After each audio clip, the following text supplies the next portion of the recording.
आज सकाळी सकाळीच आठवलं, की अरे आपल्याकडे तर रताळे ठेवलेले आहेत. चला म्हणलं मग छान असा हेल्दी असा नाश्ता बनवूया. म्हणून मग मी रताळे उकडायला ठेवले, दूध पण तापायला ठेवलं आणि शिवांशला असं मुसली खायला दिलं.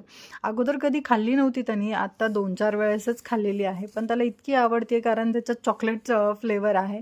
तो इतका आवडीनं खातोय. मला पण छान वाटतंय आणि ते छान आहे असं म्हणतायत. बघू आता किती दिवस खातोय तो आवडीनं.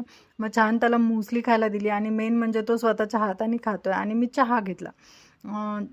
तो म्हणत होता, "मम्मा ही मुसलीच आहे." मी म्हणलं, "नाही बेटू, हे चहा आहे." मी त्याला समजावत होते आणि तो व्हिडिओत बघून हसत होता.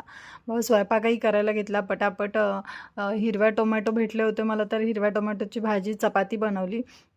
फास्ट असा डब्बा बनवला आहोंसाठी आणि मग नंतर नाश्त्याची तयारी करून घेतली. अ, रताळे सोलून छान त्याच्यात दूध, साखर, तूप टाकलं आणि आणि संध्याकाळी मस्त असं शिवांशला खाली खेळायला घेऊन गेले. भेटूया नेक्स्ट व्लॉगमध्ये.